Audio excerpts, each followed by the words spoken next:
quand on dit monarque, hein, c'est le roi, c'est le prince. Donc on a un prince, un roi, un monarque souverain dans un royaume réunifié.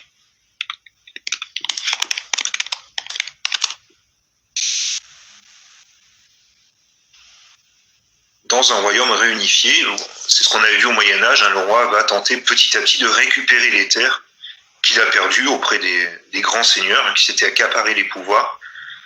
Dans un premier temps, il devient suzerain, puis enfin souverain de son royaume qu'il a reconstitué autour de lui. Ce roi souverain, en théorie, il est tout puissant, c'est un monarque absolu, donc la doctrine de l'absolutisme. Et là, on a vu Baudin, Richelieu, Bossuet, hein, les principaux théoriciens de l'absolutisme. Donc, il a tous les pouvoirs, il n'y a pas de séparation des pouvoirs.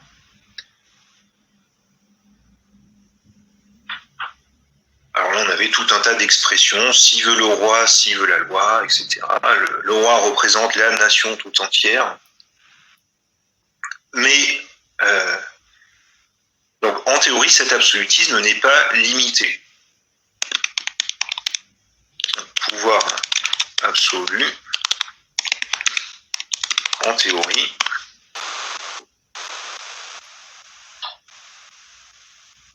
En pratique, c'est autre chose. Vous vous souvenez bien, en fait, le roi est quand même limité dans ses pouvoirs par tout un tas d'obstacles qu'on va préciser tout à l'heure. Mais en théorie, donc, pouvoir absolu, royaume unifié. On a aussi, à cette époque, l'Ancien Régime, un premier héritage constitutionnel. Alors, on est constitutionnel avec des guillemets parce que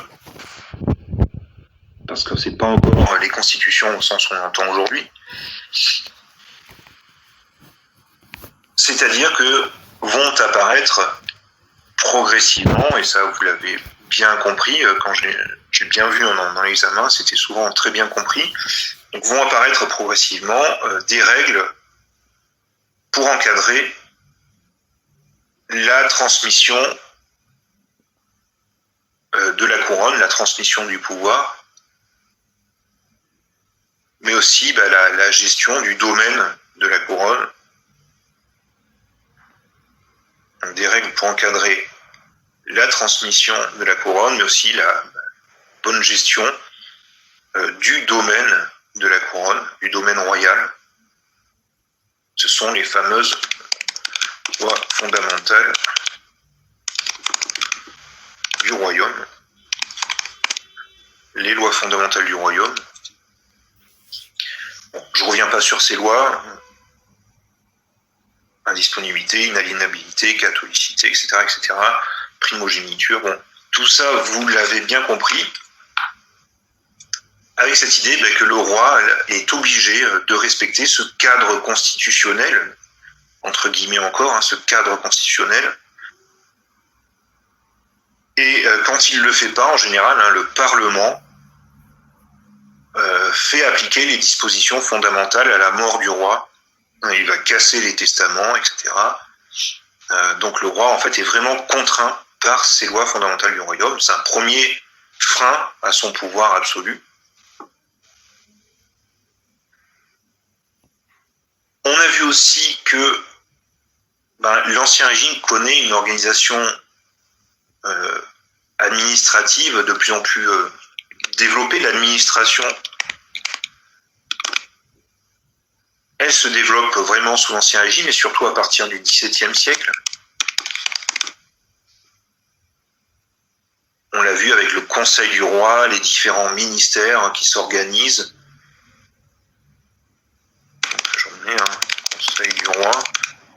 Le Conseil du roi et tous ses différents conseils, hein, le Conseil d'en haut, etc. Tout ce qu'on avait vu ensemble. Les ministères.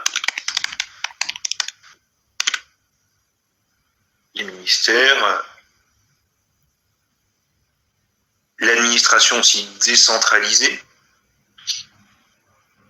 notamment avec les intendants. Les intendants. Vous vous souvenez aussi qu'il y a 2 catégories d'agents royaux. On a les officiers et les commissaires. Bon, c'est qu'un rappel, hein, mais bon, voilà, tout ce qui est mis en place, officiers, commissaires, et ces officiers qui ont acheté leur charge, leur fonction d'agent public, en fait, sont très indépendants, puisqu'ils en sont les propriétaires, ils peuvent le transmettre à leurs descendants. Et donc, ça leur donne une grande indépendance et ça les pousse parfois même à s'opposer à leur employeur d'une certaine façon, enfin en tout cas à leur chef direct, qui est le roi. Les officiers sont très indépendants et les officiers des parlements notamment vont de plus en plus souvent se rebeller, s'opposer au pouvoir royal. Qu'est-ce qu'on a vu encore? On a vu que le système judiciaire, là aussi, il se perfectionne sous l'Ancien Régime. Alors, il est très compliqué, vous vous souvenez, hein, il y a tout un tas de juridictions avec des compétences confuses. Mais on a une hiérarchie, on a un système d'appel. On peut faire appel des décisions, etc. Et surtout, on a des procédures civiles et criminelles qui sont bien structurées.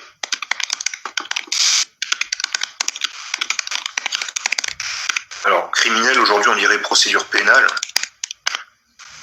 mais c'est la même chose. Donc, procédure civile et procédure criminelle qui sont bien structurées par les fameuses ordonnances de Colbert. Ordonnance de Colbert, celle de 1670 et 1673, 70 pour l'ordonnance civile, 73 pour l'ordonnance criminelle.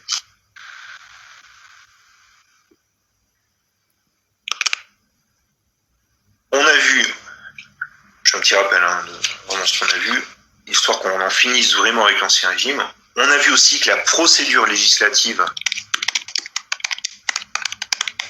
c'est-à-dire la façon de créer les lois, en fait, la procédure législative, là aussi, devient de plus en plus sophistiquée. Procédure législative sophistiquée. On ne fait pas une loi n'importe comment, hein, là aussi, c'est encore on encadre le pouvoir royal, le pouvoir de faire des lois. Donc certes, comme le disait Jean Baudin, le roi a le pouvoir de faire et casser la loi, mais en fait, il y a de nombreux contrôles lorsqu'on fait une loi. Elle est toujours élaborée en conseil, puis il y a le chancelier, puis il y a l'enregistrement, qui peut être très compliqué. Et en plus, le roi, comme vous l'avez rappelé souvent, hein, dans l'examen, il ne peut pas en fait légiférer dans tous les domaines, bien sûr. Il ne peut pas modifier les lois fondamentales du royaume, mais en plus, il y a tout un tas de domaines juridiques qui lui échappent. La coutume, par exemple, c'est-à-dire le droit privé, le droit de l'Église, enfin voilà, il ne peut pas légiférer partout. Il est censé aussi, quand il fait une loi, il est censé respecter le droit naturel. Toutes ces ordonnances doivent être conformes au droit naturel. Donc voilà, c'est pas un pouvoir là non plus absolu, il est très encadré. Autre point sur lequel on n'a pas eu trop le temps de développer, mais je précise ici en 2 mots, l'Église aussi, sous l'Ancien Régime,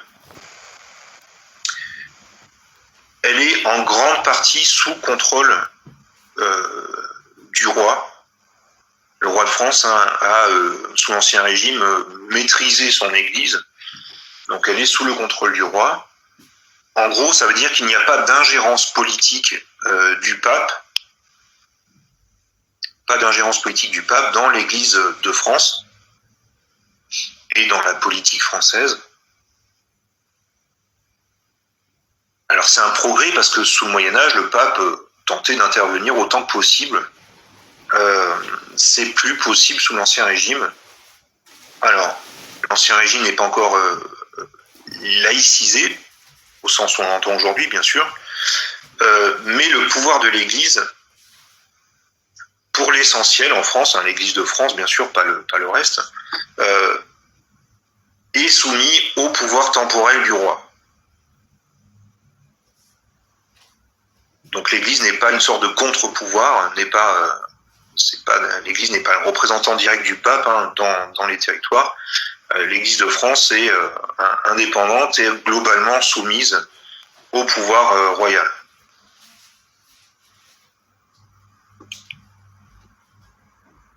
Donc tout ça, ce sont des points qu'on pourrait qualifier, un peu abstraitement, mais de positifs. Ce sont des constructions de l'Ancien Régime assez solides. Mais on termine là-dessus. En fait, l'Ancien Régime a aussi de nombreuses fragilités et de nombreux défauts qui vont conduire en fait à sa disparition, à sa remise à plat générale sous la Révolution. Alors, quels sont ces principaux défauts, ces principales difficultés qu'on trouve sous l'Ancien Régime? Alors d'abord, l'absence de véritable constitution.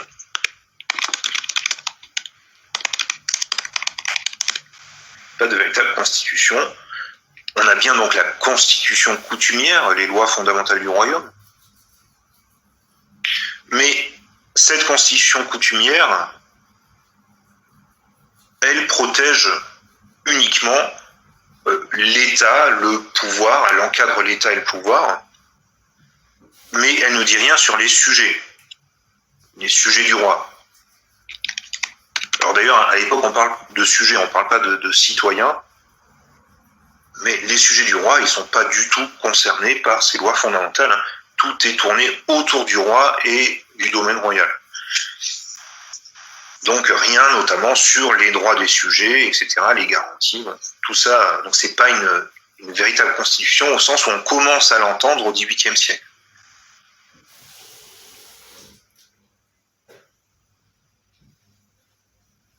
Et Turgot, notre fameux Turgot, a pu dire à Louis XVI une phrase célèbre, Louis XVI, pardon, « Sire, votre royaume n'a point de constitution.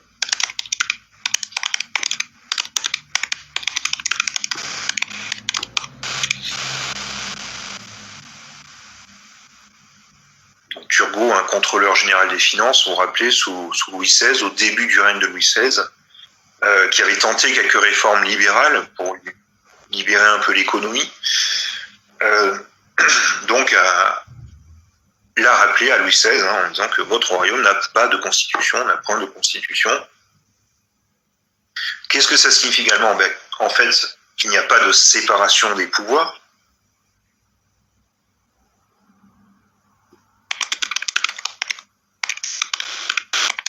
C'est le principe même de l'absolutisme, le pouvoir absolu. Et donc, en théorie, on a dit, tous les pouvoirs sont aux mains du roi, effectivement, le pouvoir judiciaire, le pouvoir législatif, le pouvoir exécutif.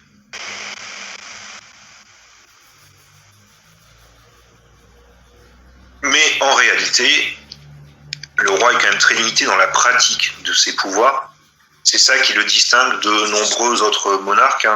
Je vais prendre deux exemples, l'exemple russe ou l'exemple turc même, à la même époque, bien sûr, dans lesquels le monarque a un véritable pouvoir. Il fait vraiment ce qu'il veut. Il y a bien des cadres, c'est pas l'anarchie, il y a des cadres, etc., mais il a un pouvoir bien plus fort dans tous les domaines que le roi de France, même si le roi de France est un monarque absolu. Bon, on l'a vu, et on l'a longuement détaillé avec les parlements, qui vont faire office de véritable contre-pouvoir,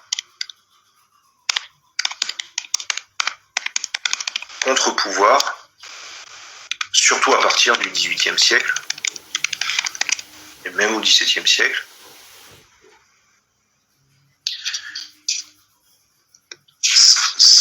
Ces crises en fait aboutissent souvent à des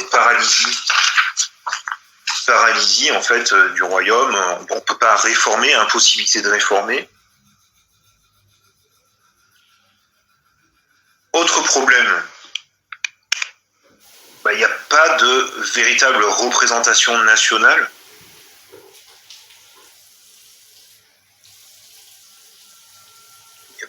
l'équivalent d'une assemblée nationale ou pour les États-Unis d'un congrès. Enfin, il n'y a pas de véritable représentation nationale.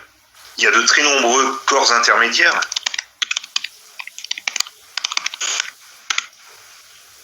De très nombreuses assemblées, de très nombreux des corporations, etc. Donc dans tous les domaines, on a des représentants de quelque chose, mais c'est pas véritablement des représentants de la nation tout entière. Ils représentent leur métier, ils représentent leur province, ils représentent leur communauté, etc. Mais ils ne représentent jamais la nation.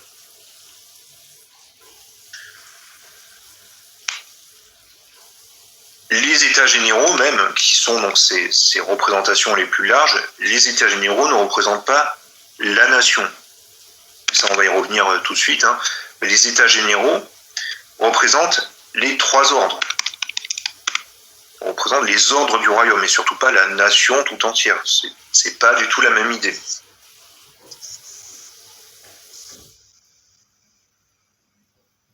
Donc les États généraux ne sont pas des représentants de la nation, et ça manque en fait. Il n'y a rien entre le roi et ses sujets, en tout cas rien de construit, rien qui puisse représenter les sujets dans leur ensemble. C'est bon jusqu'ici?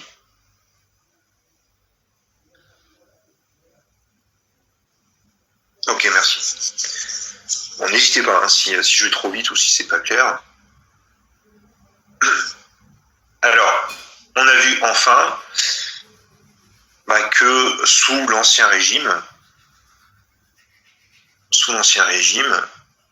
la justice notamment,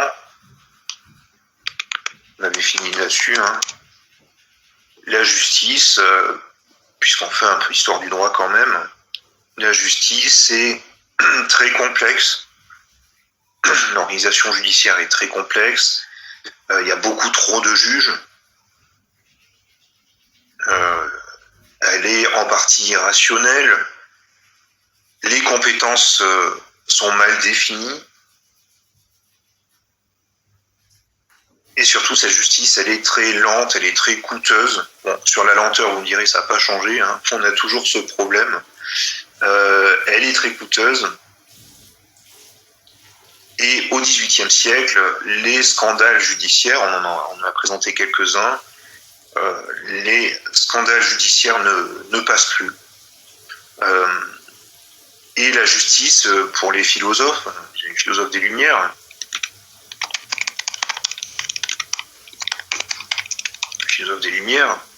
les philosophes du XVIIIe siècle, estiment que la justice, c'est le symbole même de l'Ancien Régime. C'est-à-dire tout ce qui ne fonctionne pas. C'est lent, c'est coûteux, c'est inégalitaire, c'est irrationnel, c'est trop complexe. Bref, c'est l'incarnation de l'Ancien Régime tout entier.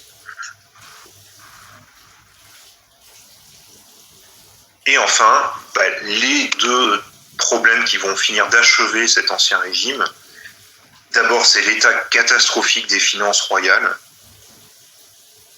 Donc, la question des finances, on l'a vu, hein, c'est un problème qui devient vraiment insoluble à la fin du XVIIIe siècle, les finances royales. On ne peut pas réformer l'impôt, c'est très difficile, les parlementaires s'y opposent systématiquement. Alors, les philosophes, excusez-moi, je reviens sur une question, les philosophes estiment que la justice, c'est l'incarnation de l'Ancien Régime. Ils en font un peu l'avatar, si vous voulez, de l'Ancien Régime. L'avatar ou l'incarnation de l'Ancien Régime tout court, hein, c'est-à-dire que c'est inégalitaire, ça fonctionne pas, c'est trop coûteux, c'est trop lent, c'est injuste, c'est irrationnel. Bref. Et c'est vrai que quand on lit notamment Voltaire, mais pas que lui, hein, dès qu'il peut taper sur les juges, il le fait, parce que pour lui, les juges, c'est les représentants conservateurs de cet ordre ancien qu'il faut absolument réformer, qui ne fonctionne plus du tout. Donc les finances, on l'a vu, problème récurrent.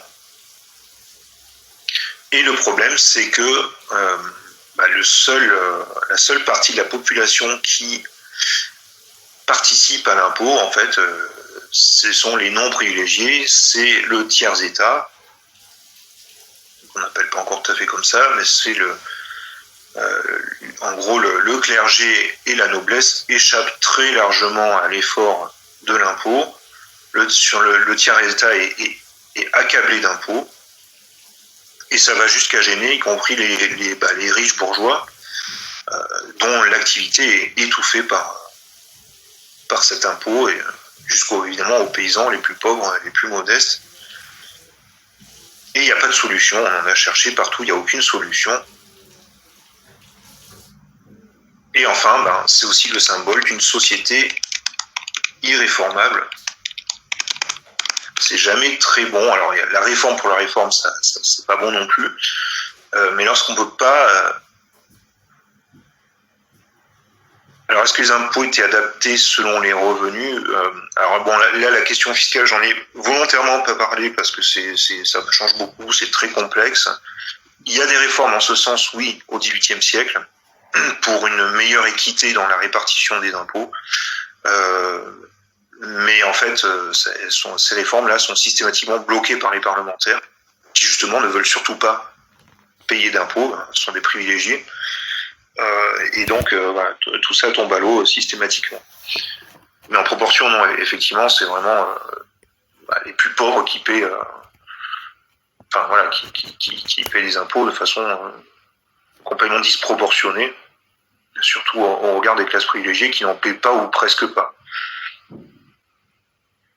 Bon, bref, on arrive à une société complètement irréformable et qui se fige au XVIIIe siècle. On l'avait dit, le XVIIIe siècle, c'est à la fois un siècle de progrès, donc plein de domaines, mais aussi un siècle où tout se fige.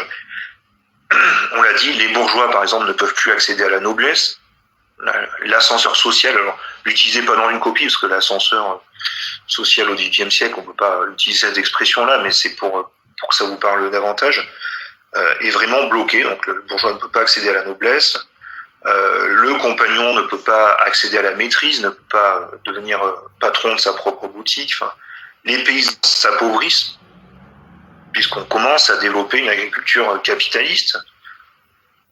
Donc les petits paysans sont contraints de vendre leurs terres et de vendre leur force de travail, alors qu'avant ils pouvaient travailler sur leurs terres. Bon bref, la société d'Ancien Régime s'effondre sur elle-même, et ça nous amène... On fera une pause aussi, évidemment, tout à l'heure, là, à 11h. Ça nous amène à notre partie 2. Excusez-moi. Alors, je vous mettrai le plan aussi sur Clair Online, je n'ai pas encore fait. Les fondations de l'État contemporain.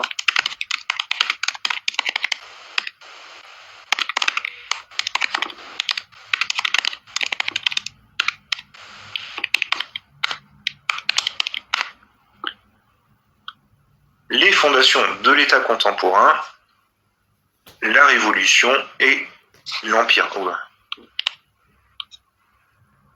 La Révolution et l'Empire, je vous mettrai le plan tout à l'heure, avec une fiche de cours aussi.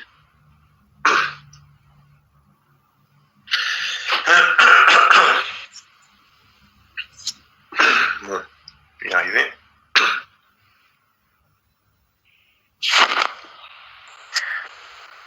Alors, avec la Révolution donc, de 1789, on entre dans une nouvelle ère historique. Alors bien sûr, à l'époque, on ne savait pas qu'on était rentré dans une nouvelle ère. C'est bien plus tard que les historiens, en découpant les périodes, ont décidé qu'une nouvelle période s'ouvrait en 1789. La nouvelle ère, la nouvelle époque, c'est l'époque contemporaine. L'époque contemporaine.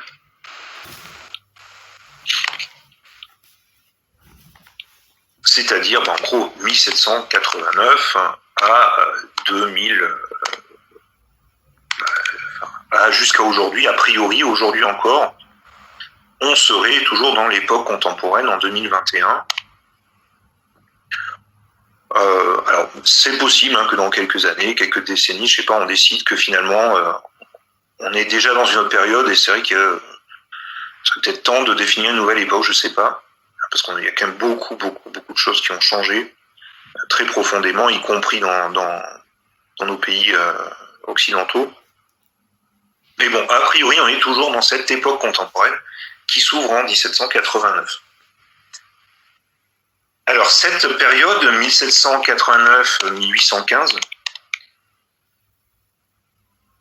voilà, c'est ça. Entre 1789 et l'ère numérique, il y a rien. Enfin, en tout cas, on est toujours dans la même époque.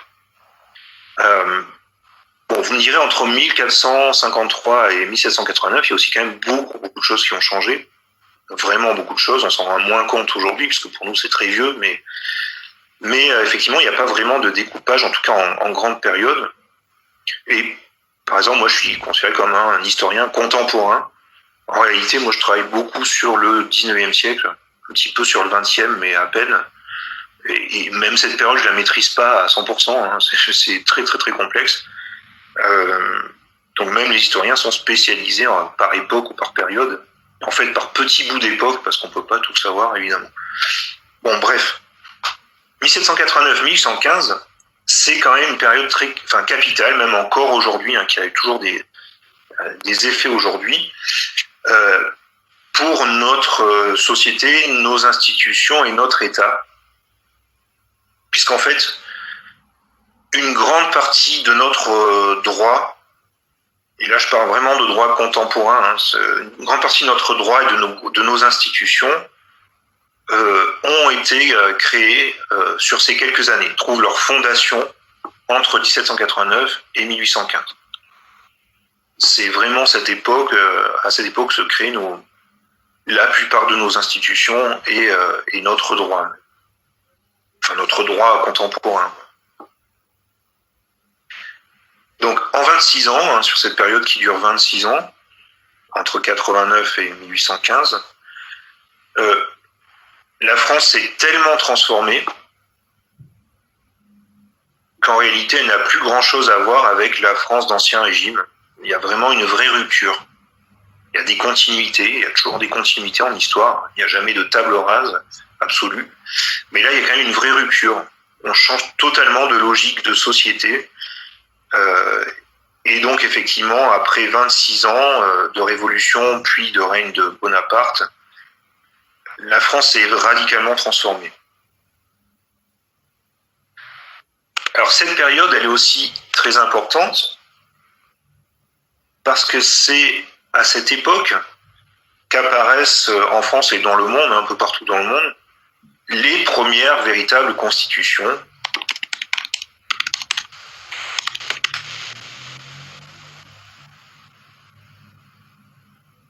Alors vous le savez, dans ce domaine,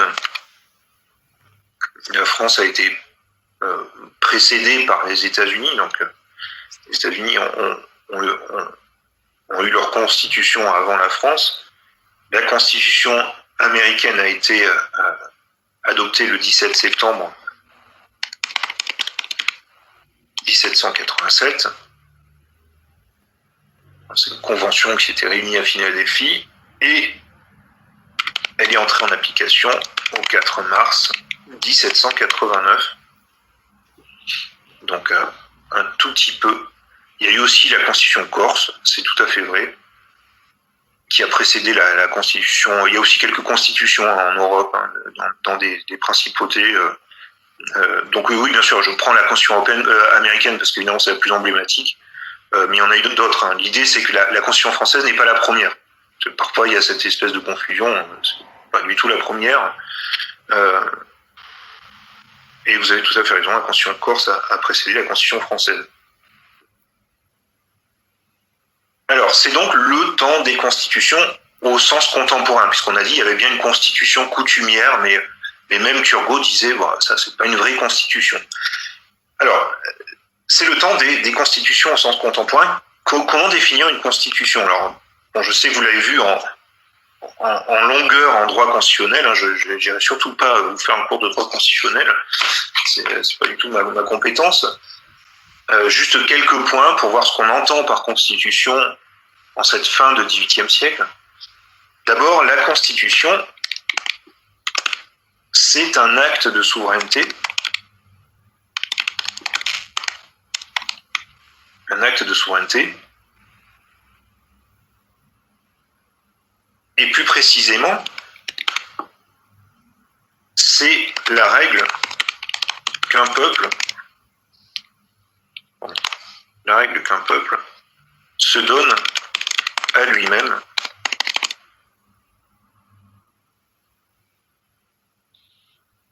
Donc cette idée qu'un peuple souverain dans un État démocratique se donne une règle suprême à lui-même. En gros, les règles du jeu pour la suite. Donc en cela, c'est un acte de souveraineté. Uniquement un peuple souverain peut se donner à lui-même cet ensemble de règles supérieures. Formellement, justement, la Constitution, c'est une norme juridique supérieure aux autres.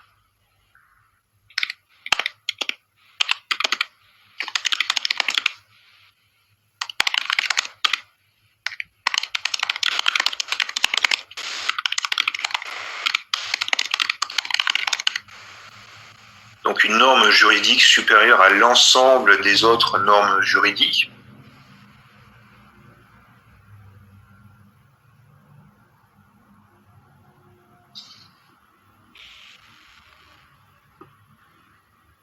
Et à l'intérieur de cette constitution, sur le plan substantiel, il y a en fait deux types de règles. Ce sont des normes supérieures, des règles supérieures. Et dedans, en fait, il y a deux types de normes, de familles de normes, si vous voulez, de catégories. D'abord, les normes, les règles relatives au fonctionnement des institutions.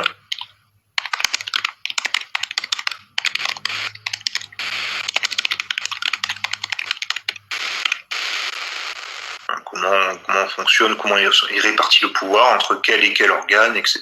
Bon. C'est une norme purement fonctionnelle. Et d'autre part, des règles relatives aux droits garantis aux individus. Alors droit et parfois devoir, on le verra. Les droits et parfois même les devoirs garantis aux individus, aux citoyens.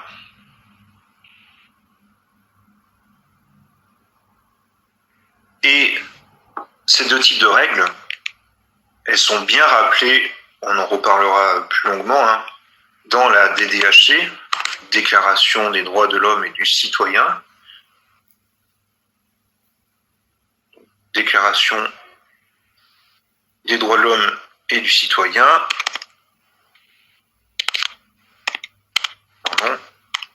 Dans l'article 16, qui dit que toute société, alors je vous le cite, je l'écris après, toute société dans laquelle la garantie des droits n'est pas assurée, ni la séparation des pouvoirs déterminée, n'a point de constitution. Alors je le réécris.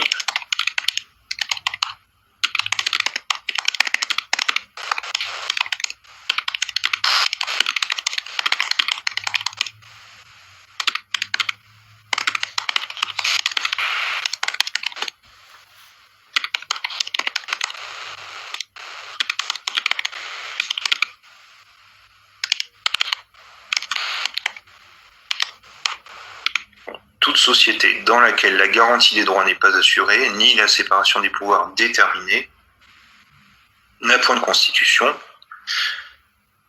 Donc, garantie des droits, les règles relatives à la garantie, les droits garantis aux individus. Et séparation des pouvoirs, c'est le fonctionnement des institutions, avec effectivement des pouvoirs séparés et une organisation des pouvoirs entre eux.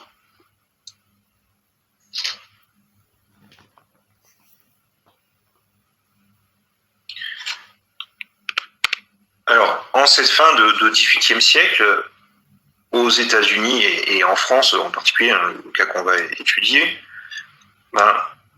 pour la première fois, on va appliquer un certain nombre de grands principes défendus notamment par les philosophes des Lumières. On va appliquer un certain nombre de grands principes. Alors, notamment défendu par les philosophes des Lumières, mais pas que, hein, c'est plus compliqué que ça. Mais en tout cas, ces principes vont rester à la base de notre droit politique. Alors, quel principe, par exemple? La séparation des pouvoirs. Séparation des pouvoirs, la souveraineté nationale.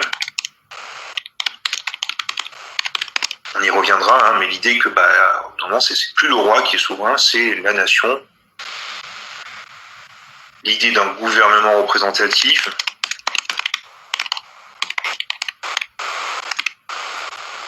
Le vote aussi, le droit de vote. Alors on verra dans quelles circonstances, hein, dans quelles conditions il est appliqué, comment il est organisé, mais le principe même du vote.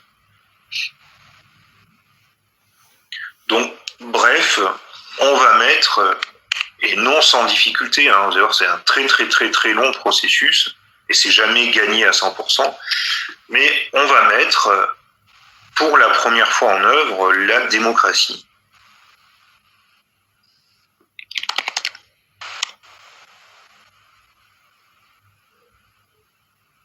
On va mettre en œuvre, hein, pour la première fois la démocratie. Alors, on verra, hein, c'est très compliqué, c'est pas parfait. Hein. Il faut surtout sortir de ce schéma qui nous dit que avant 89 c'est affreux, c'est le pouvoir du roi absolu. Après 89 c'est la liberté, c'est la démocratie. C'est beaucoup plus compliqué et c'est encore une fois un très très très long processus. Ça nous a pris plus d'un siècle et la démocratie n'est jamais garantie. C'est pas un bien une fois acquis, hein, qui reste en place. Alors, est-ce qu'on s'inspire des pays voisins pour créer ce régime ou pas? Il y a toujours une inspiration, notamment l'exemple américain, forcément, a marqué quand même les esprits, notamment parce que les Français aussi ont participé à la guerre d'indépendance américaine, donc c'est un exemple évidemment qu'ils ont rapporté. Mais on va voir, il y a aussi beaucoup de créations nationales, hein, donc on va en parler. Mais là aussi, c'est une bonne question parce qu'il faut, si on voit les choses toujours de façon un peu subtile, l'inspiration, enfin, personne n'invente jamais rien tout seul, en fait, si vous voulez. Au XVIIIe siècle, il y a des tentatives, il y a même des tentatives de code, par exemple de codification dans certains États en Europe. Enfin, on présente souvent le code civil français comme le premier, le plus parfait, etc. Il y en a eu d'autres avant, en fait. Donc, en fait, on s'inspire toujours un peu de ce qu'on voit. On crée aussi des choses. Mais bon, on verra partie par partie, hein, ce qu'on a pris des autres et ce qu'on a fait nous-mêmes. Alors, nous ne sommes pas sommes toujours en train de faire. Oui, c'est toujours une introduction. C'est une introduction. Hein, ça, je l'ai pas précisé. Hein, c'est l'introduction de la partie. Alors, le Royaume-Uni a bien tenu. C'est toujours une monarchie. Oui, tout à fait. Mais attention, le Royaume-Uni, c'était pas une monarchie absolue. C'est très vite tempéré, en fait. C'est devenu une monarchie parlementaire. À l'époque même où on faisait, nous, notre révolution. Donc le modèle de la monarchie anglaise est très différent de la monarchie française ou des monarchies continentales, en fait, qui étaient des monarchies absolues. Mais bien sûr, attention, je suis pas en train de dire qu'une monarchie, c'est une dictature, hein, c'est absolument pas le cas. Au Royaume-Uni, il y avait déjà, de toute façon, une représentation nationale par les chambres, en fait. Enfin, si je simplifie un peu. Ce qu'il y avait absolument pas en France. Mais non, tout à fait. Attention, et démocratie ne veut pas forcément dire république. Enfin voilà, tout ça, c'est des mots, on va définir, mais qu'on utilise d'ailleurs souvent un peu n'importe comment, mais qui ont des sens précis et qui sont pas interchangeables en fait. Donc le Royaume-Uni est une démocratie et c'est une monarchie et il n'y a aucun problème.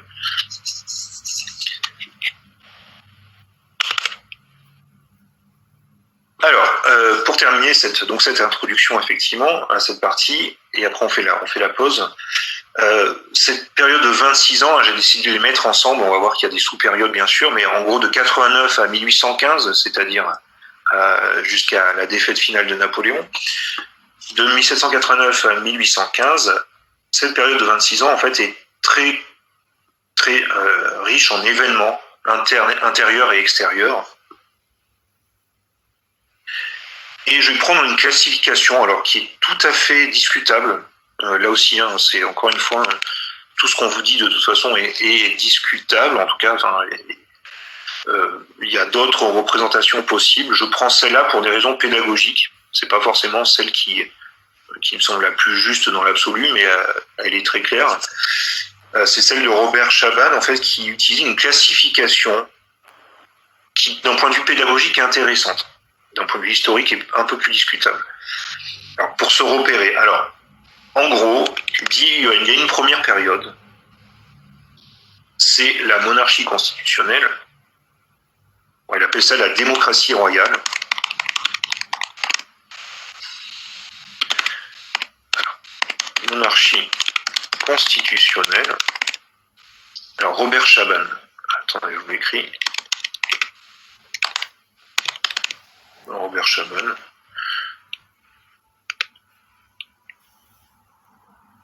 Donc encore une fois, prenez-le là comme un repère historique. Hein. Je pense que par exemple, votre professeur de droit constitutionnel vous donnera ou vous a donné déjà d'autres classifications, évidemment, on peut appréhender ça de plein de façons différentes. Je l'utilise comme ça parce que, d'un point de vue pédagogique, c'est beaucoup plus clair, je trouve. Donc, la démocratie royale, alors vous pouvez mettre entre guillemets quand même, parce que je trouve que c'est-à-dire plus précisément la monarchie constitutionnelle qui va du 17 juin 1789 au 21 septembre 1792. Et ce qui est intéressant, donc ça vous pouvez vraiment le noter, ça vous fait une sorte de de timeline, enfin je sais pas trop comment préciser, enfin de schéma pour ensuite vous repérer dans le cours, dans cette partie. Donc pendant cette période, il n'y a qu'une seule constitution. On va voir après, ça va fleurir. Hein. On fait des constitutions sans arrêt au XIXe siècle. Oui, voilà, sur cette période de 26 ans, c'est-à-dire de 1789 jusqu'à 1815. Notre partie 2 hein, se concentre sur cette période-là. Et ensuite, on verra le XIXe siècle dans une partie 3. Donc, mais cette période, elle est fondatrice. Il se passe beaucoup de choses très importantes d'un point de vue des institutions, de la politique et du droit. Alors, on a une constitution entre 89 et 92. Pendant cette monarchie constitutionnelle, on aura une constitution. C'est celle du 3 septembre 1791. Ça, c'est notre première constitution. On n'en a pas eu avant 1791, pardon. Alors, c'est un premier paragraphe. Non, on est toujours dans l'introduction. Je termine l'introduction, mais je vous donne comme ça une sorte de fil conducteur pour que, quand on verra toutes les périodes, vous ayez ce repère-là. Donc, première période, démocratie royale ou monarchie constitutionnelle, plus précisément, du 17 juin 89 au 21 septembre 92. 92. Et dans cette première période, on a une constitution. C'est celle du 3 septembre 91 et c'est aussi notre première constitution. Deuxième période, c'est ce qu'il a appelé la démocratie républicaine. Alors plus précisément, ça correspond à la Première République. Première République qui va du 22 septembre 1792 jusqu'au 9 novembre 1799.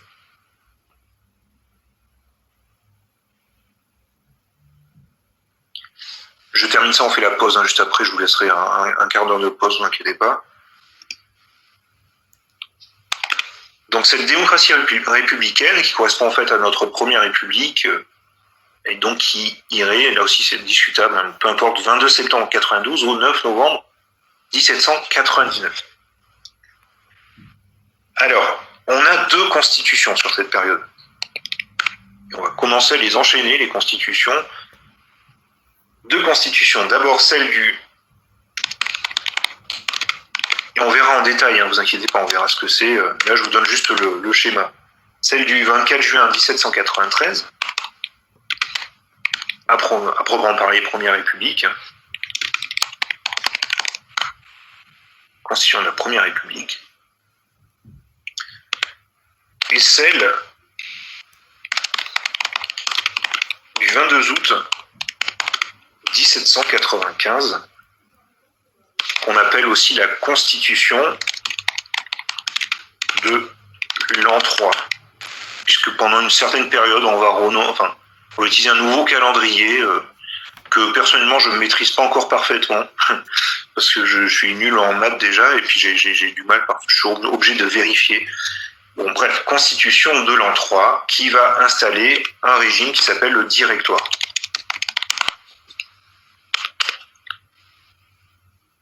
Donc voilà, là on est au cœur de la Révolution, toute cette période, et on le verra, ça avec la Convention, la Terreur, etc., puis le Directoire. Et enfin, on aurait une troisième période que toujours Robert Schaban appelle la démocratie césarienne.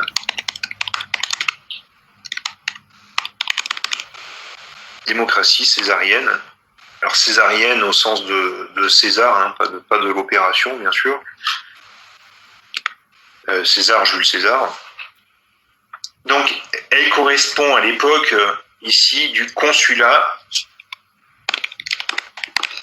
puis de l'Empire. C'est la période napoléonienne, si vous voulez. Période du consulat, puis de l'Empire. C'est-à-dire, ça va du 9 novembre 1799, le coup d'État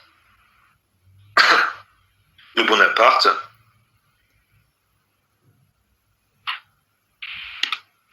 au 18 mai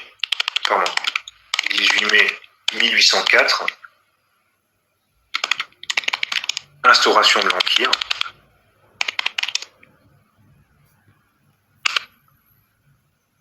Et cet empire prend définitivement fin le 7 juillet 1815. On verra ça en détail, c'est un peu compliqué, il y a les 100 jours, etc. Mais bon, c'est pas grave. Je termine ça et on fait la pause.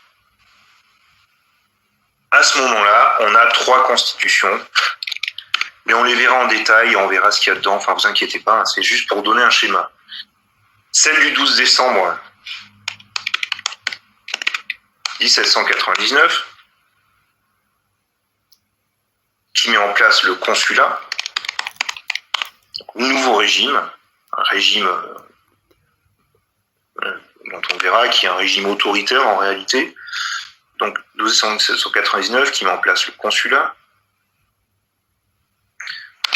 Cette constitution va être complétée par la constitution de l'an 10,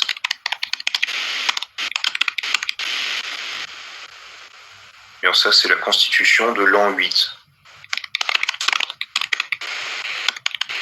Peu importe, constitution de l'an 10, c'est-à-dire en 1802, qui installe tout simplement, on le verra, un consulat à vie pour Bonaparte,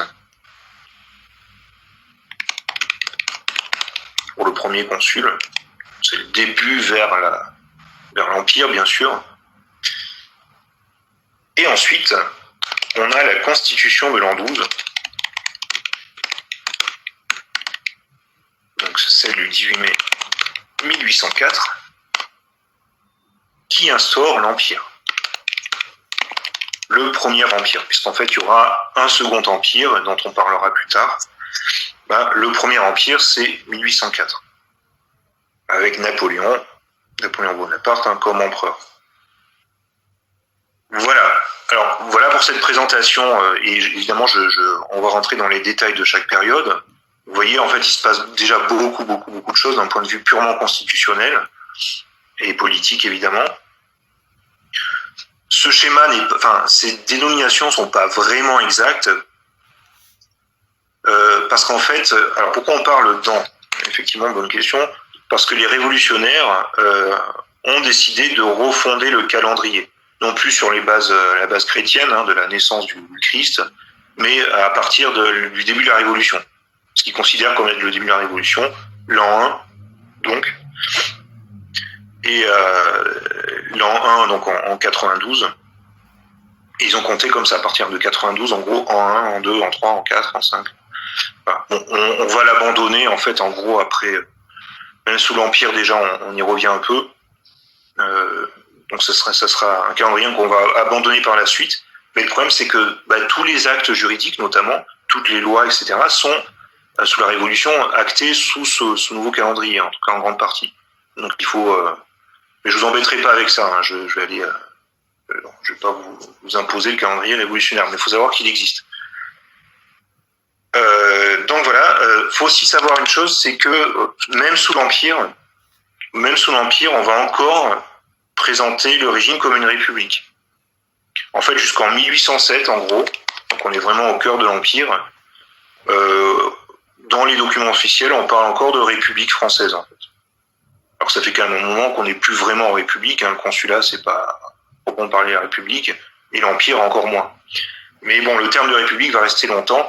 C'est pour ça qu'encore une fois, ce découpage est très pédagogique, mais historiquement, il est juste, hein, évidemment, les dates sont justes et tout ça, mais c'est qu'une représentation. Il y a plein d'autres façons de voir les choses.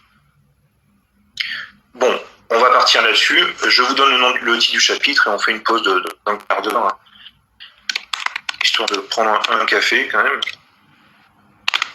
Chapitre 1, les bouleversements de la Révolution. 1789-1799.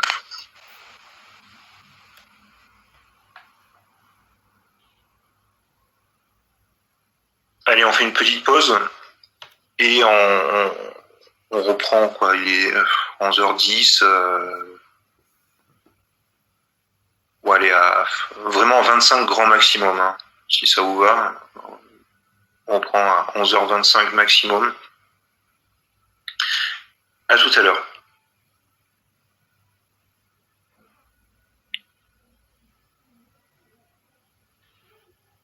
Allez, on va reprendre.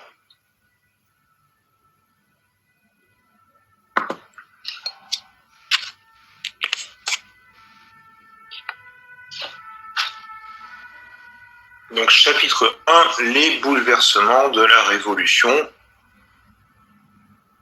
1789-1799. On va voir que en quelques mois, en seulement quelques mois, c'est tout l'ancien monde qui bascule. Et dans le même temps, il faut réinventer un monde politique, social et économique nouveau. Il suffit pas de se débarrasser de l'ancien monde, il faut aussi créer quelque chose. Donc il faut inventer un monde politique, un monde social, juridique, économique nouveau. Il faut l'inventer d'une part, mais il faut surtout le mettre en œuvre, c'est toujours encore plus difficile. Et tout ça, ça se fait pas facilement, il y a des résistances, évidemment. Et donc dans ce premier chapitre, on va s'intéresser d'abord aux mutations politiques. On verra ensuite les mutations sociales et juridiques. Alors section 1, les mutations politiques. Les mutations, donc les transformations politiques. Et on va commencer donc par une sous-section, j'ai pas trop le choix. Sous-section 1, la monarchie constitutionnelle.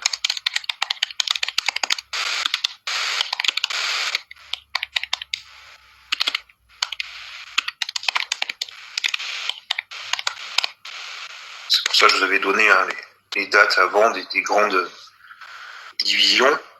Donc sous-section 1, la monarchie constitutionnelle, c'est-à-dire du 17 juin 89 jusqu'au 21 septembre 92.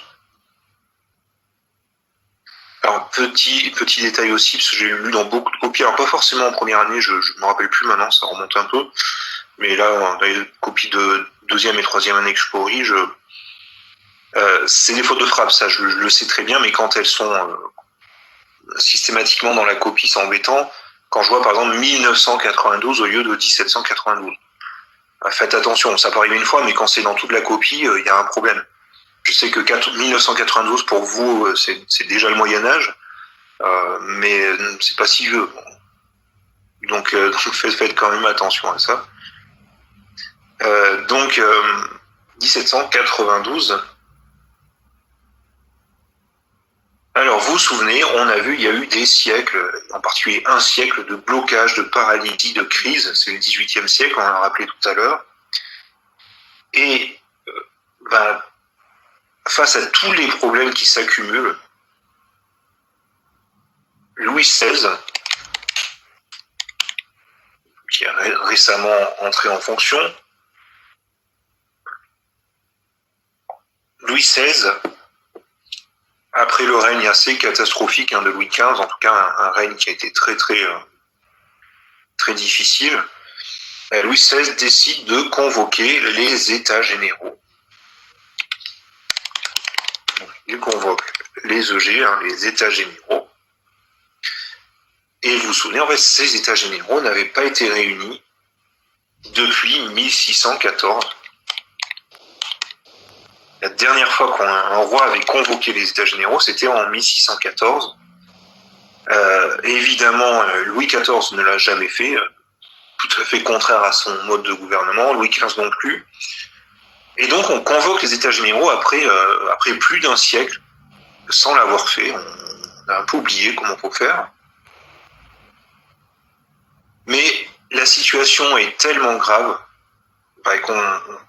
ça semble indispensable. On se dit on n'a plus aucune solution, on va convoquer les États généraux, en particulier dans l'idée de créer de nouveaux impôts. C'est toujours la même chose, les États généraux, c'est pour en gros demander aux trois ordres, mais surtout aux tiers États, de bien vouloir consentir à l'impôt. Alors on va voir comment ça va se passer. Ça va pas se passer comme prévu. Paragraphe 1. Des États généraux à l'Assemblée nationale du 5 mai 1789 au 17 juin 1789. Donc ce qui va se passer, c'est qu'on va, à partir des États généraux, aboutir à la création de l'Assemblée nationale. Alors je rappelle, encore une fois, mais il faut le faire, les États généraux du Royaume, plus largement, les États généraux, c'est donc une assemblée extraordinaire, c'est-à-dire qu'elle ne se réunit pas habituellement, il faut la convoquer de façon express, donc c'est une assemblée extraordinaire qui réunit les trois ordres, un peu aussi les trois États, d'où le nom d'État, trois ordres de la société d'Ancien Régime, c'est-à-dire, vous savez, le clergé, la noblesse et le tiers-État, tout ce qui n'est pas clergé ni noblesse.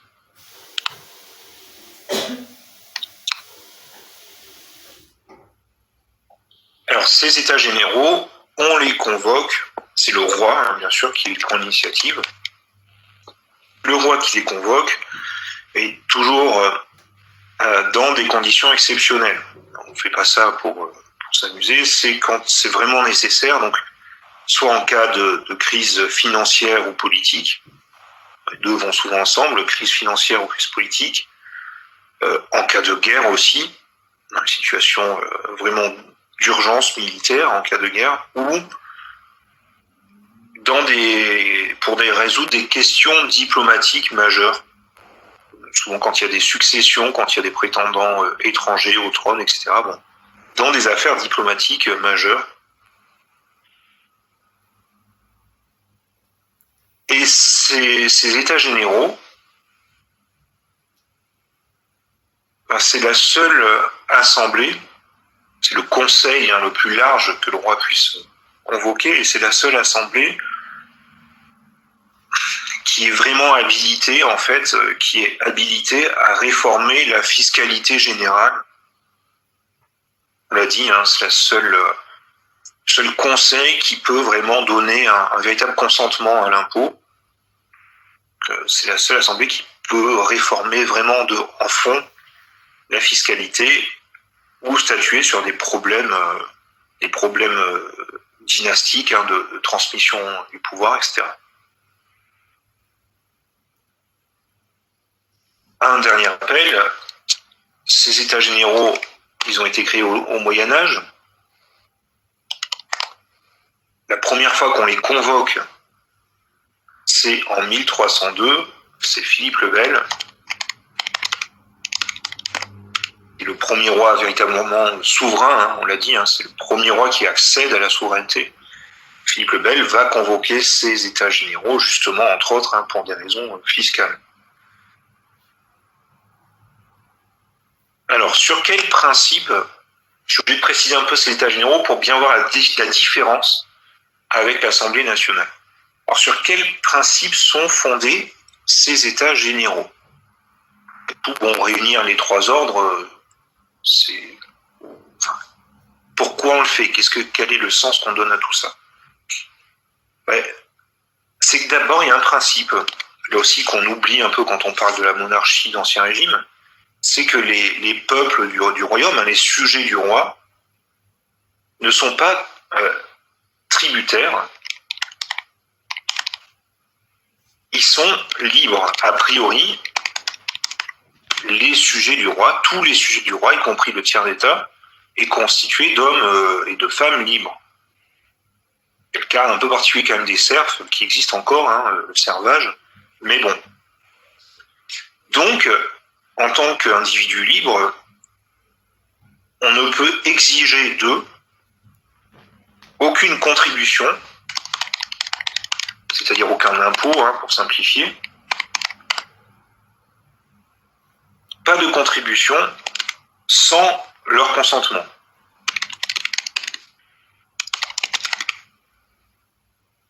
Pas encore, aujourd'hui, du principe du consentement à l'impôt, c'est-à-dire qu'on ne peut pas vous imposer comme ça sans que vous ayez, même du bout des lèvres, consenti à payer de nouveaux impôts. Pour ce qui est déjà existant, vous n'avez pas le choix.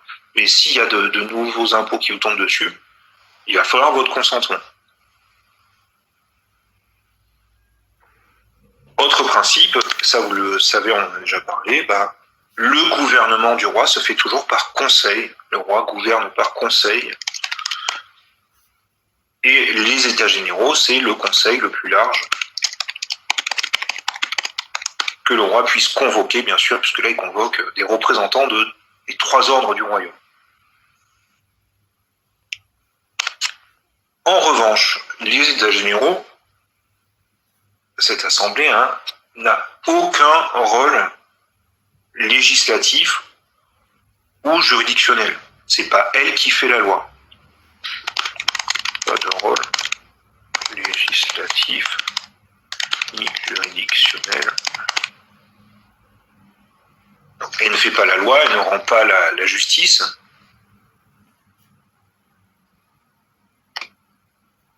Donc ici, il ne faut pas les confondre avec les parlements qui ont un pouvoir judiciaire et un pouvoir quasi législatif, en tout cas qui participe à l'expression du pouvoir législatif. Alors, on me pose deux questions. Alors, fait par les trois ordres que seul le tiers d'État est contre, et la décision finale va bien être contre leur volonté. Oui, alors effectivement, le problème, c'est que, très souvent, en fait, on va voir, le tiers d'État a consenti à l'impôt pour différentes raisons, dans des raisons d'extrême urgence, des raisons de nécessité, etc. Mais effectivement, on va le voir, ça fonctionne pas de façon démocratique, puisque chaque ordre a le même nombre de voix et que, évidemment, le tiers d'État, a priori, est toujours en minorité alors qu'il représente la majorité de la population. Et bon, ça on va en reparler juste après.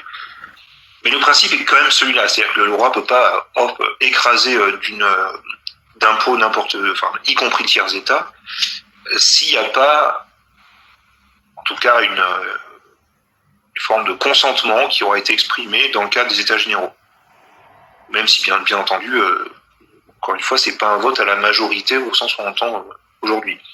Et donc effectivement, oui, les états généraux n'ont qu'un rôle consultatif. Encore une fois, c'est pas eux qui décident. Et c'est un conseil, en fait. Et c'est ça qui va d'ailleurs être terrible pour ces États généraux de 89, c'est qu'ils sont venus avec beaucoup de doléances, avec l'idée qu'il fallait faire des réformes, en amenant leurs propres idées, ils ne seront pas écoutés, puisqu'on va le voir, hein, évidemment, ils sont là pour un rôle de conseil et tout, et c'est le roi qui décide.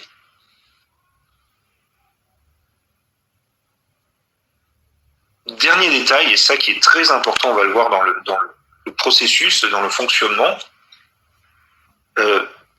Dans ces États généraux, on a des députés, on les appelle comme ça. Donc des députés, des représentants de chaque ordre, donc des députés qui sont élus pour le tiers-État, des députés pour le clergé, des députés pour la noblesse. Et chacun de ces députés est investi d'un mandat impératif.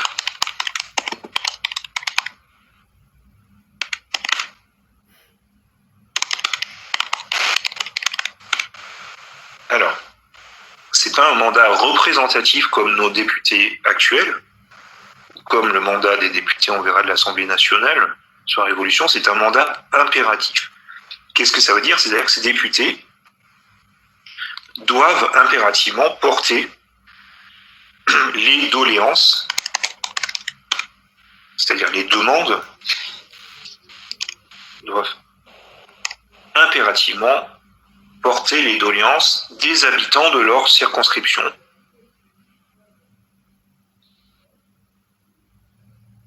Donc, ils portent les doléances des habitants de leur circonscription, mais ils n'ont aucun droit pour parler en leur nom. Vous voyez la subtilité, c'est-à-dire qu'ils sont un peu comme des mandataires, si vous voulez faire d'une certaine façon. Ils viennent porter les doléances, mais ils ne peuvent pas rajouter, eux, leur propre grain de sel, ou dire, bon, ben moi, en tant que représentant de ma circonscription, je pense que ceci, je pense que cela, je pense qu'il faudrait faire ça. Non, ils sont obligés de suivre à la lettre les doléances que les habitants de la circonscription leur ont confiées. Voilà, un peu comme dans des délégués, en fait, ils n'ont pas une sorte d'initiative personnelle pour parler au nom des autres.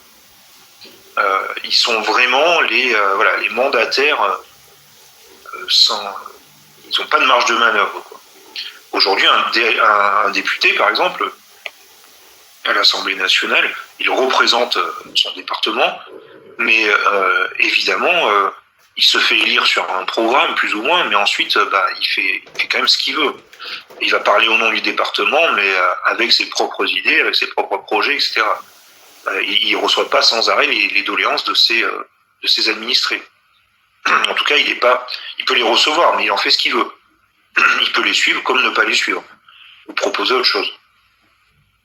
Donc, à l'époque, les députés des États généraux ont un mandat impératif. Ils viennent avec une liste de choses à dire. Et ils n'en rajoutent pas ou ils n'en suppriment pas. Ils doivent faire ce qu'on leur dit de faire.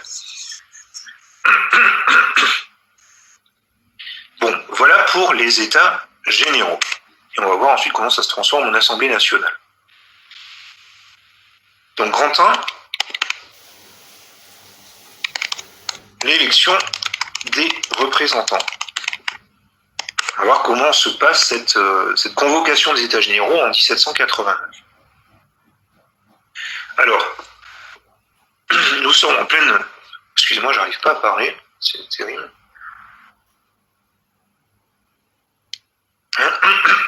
Voilà.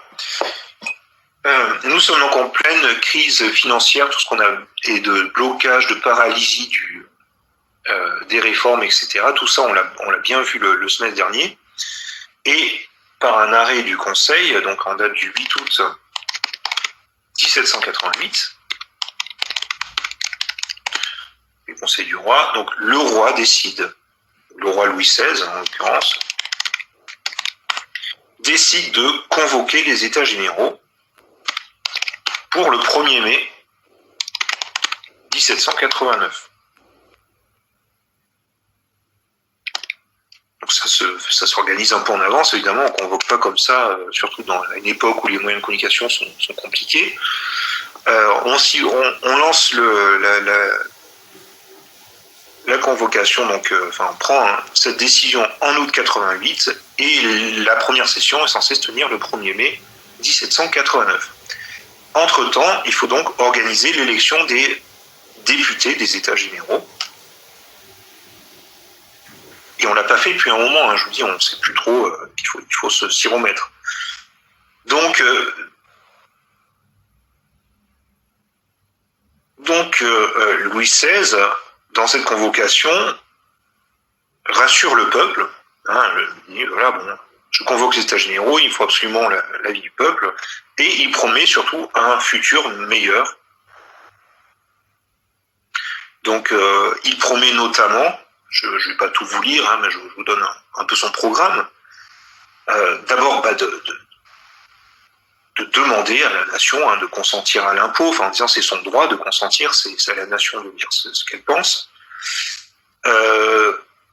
Il promet aussi l'établissement d'un budget, d'un vrai budget de l'État. On l'a vu, c'était un peu le point faible de l'administration d'Ancien Régime. Il n'y a pas de véritable budget, en fait. Le roi fait ce qu'il veut. Il promet aussi donc la liberté individuelle. Il promet de garantir des libertés à ces sujets. Et enfin, il promet surtout l'égalité de tous devant l'impôt. Son idée, c'est que là, cet impôt, les nouveaux impôts qu'il faut mettre en place, il va falloir qu'ils pèsent sur tout le monde et pas toujours sur les mêmes, parce que c'est plus possible. Donc, en promettant l'égalité de tous devant l'impôt, c'est-à-dire qu'en gros, il dit la noblesse et le clergé va devoir payer aussi. Donc, tout semble s'organiser au mieux. On a un programme rassurant pour le peuple, en tout cas pour le tiers-État, avec des promesses intéressantes, et on sent venir quand même des réformes nécessaires. Alors, pour l'élection des représentants, donc des députés, chaque ordre vote à part.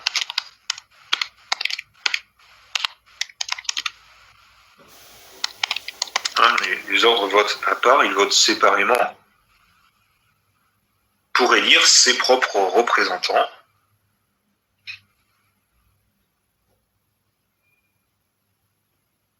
Alors, pour la noblesse, je ne vais pas rentrer dans trop de détails, c'est pour vous donner une idée de comment ça fonctionne. Pour la noblesse, on vote au suffrage direct.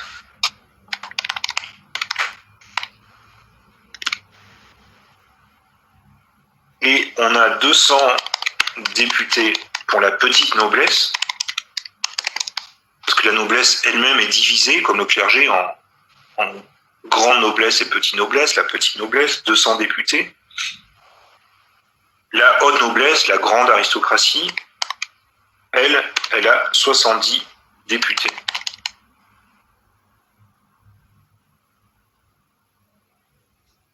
Le clergé,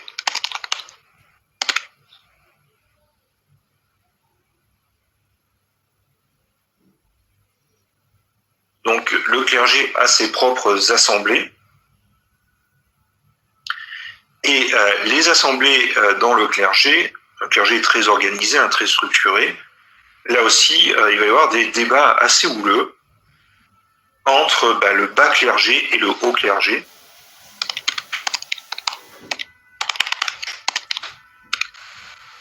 Alors pourquoi il y a une telle différence? Alors vous voulez dire entre petite noblesse et haute noblesse?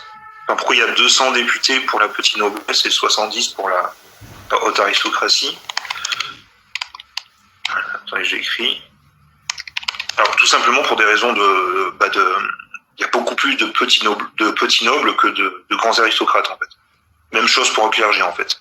D'un point de vue purement numérique, ils sont beaucoup plus nombreux dans la petite noblesse. Et d'ailleurs au XVIIIe siècle, la petite noblesse, une partie de cette noblesse vit très mal en fait. A des revenus quasi nuls, est obligé de vendre une partie de ses terres, de ses biens, a interdiction de travailler, puisque ce sont des nobles, on ne travaille pas quand on est noble. Donc cette petite noblesse vit assez mal aussi cette période, contrairement à la grande aristocratie. Même chose pour le clergé, pour des raisons aussi purement numériques, ils sont beaucoup plus nombreux à être issus du bas clergé, les curés de paroisse, que le haut clergé, celui des évêques, des métropolitains, etc. Et donc pareil, on aura 200 représentants du bas clergé, du curé, hein, et 91 représentants pour le haut clergé, les prélats. Vous voyez, même dans ces ordres, il y a quand même tout comme dans le tiers-état, hein, il y a une riche bourgeoisie, il y a des gens très pauvres. C'est pareil dans les 3 ordres. Le tiers-état, enfin, le plus important numériquement, le tiers-état, il est à peu près lui aussi élu au suffrage direct et universel, puisque tout homme, alors universel uniquement pour les hommes, pas du tout universel, mais à l'époque c'est considéré comme tel, puisque tout homme de 25 ans, il faut avoir 25 ans et être imposable, mais on est très très très vite imposable. Oui, alors pour le clergé c'est un petit peu plus compliqué, c'est pour ça que je ne peux pas rentrer dans les détails, parce qu'ils ont leur propre organisation administrative, donc c'est pas du suffrage tout à fait direct, mais on peut le mettre comme tel, hein. Mais ils ont leurs propres assemblées, eux déjà, leur propre structure. Donc pour le tiers-état, bah, tout homme de 25 ans est imposable et est appelé à voter. C'est la seule condition, être un homme et imposable et avoir 25 ans.